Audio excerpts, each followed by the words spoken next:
Bonjour à tous, alors le printemps est là et c'est un peu le moment idéal pour découvrir les dernières évolutions de la nouvelle Mini. Alors soleil oblige, nous avons opté pour la version cabriolet, une version cabriolet qui se découvre en deux temps. Alors un premier mouvement qui permet d'ouvrir le toit et dans un second temps d'ouvrir le toit tout en roulant.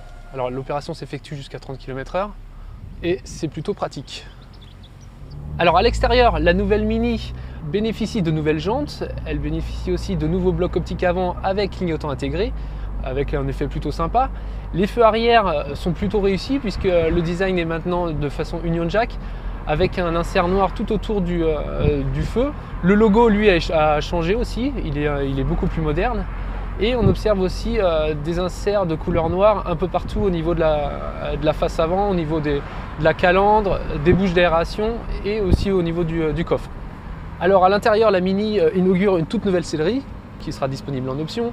On a également droit à un nouvel insert façon Union Jack aussi, rétro-éclairé, donc qui sera interchangeable, donc suivant vos humeurs ou vos envies, donc ce qui est plutôt pas mal.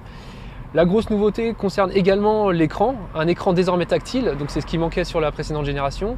Et on a le droit à une toute nouvelle boîte de vitesse, un tout nouveau levier bien évidemment, mais une nouvelle boîte de vitesse DKG à 7 rapports, une nouvelle boîte à double embrayage.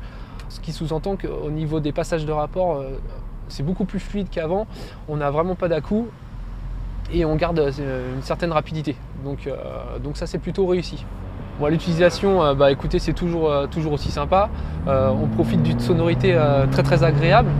Donc ça c'est le gros point de la Mini, on se fait vraiment plaisir. Bon, c'est vrai qu'on a toujours une direction assez lourde, la voiture a pris de l'embonpoint. Donc sur les virages sinueux, c'est vrai qu'on ne retrouve plus le petit côté de karting qui faisait vraiment les spécificités de la première génération.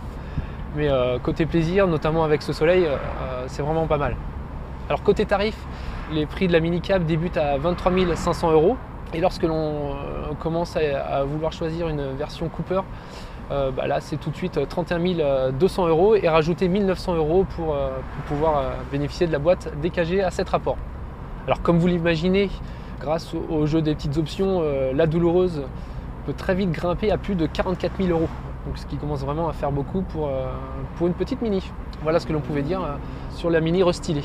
À très bientôt.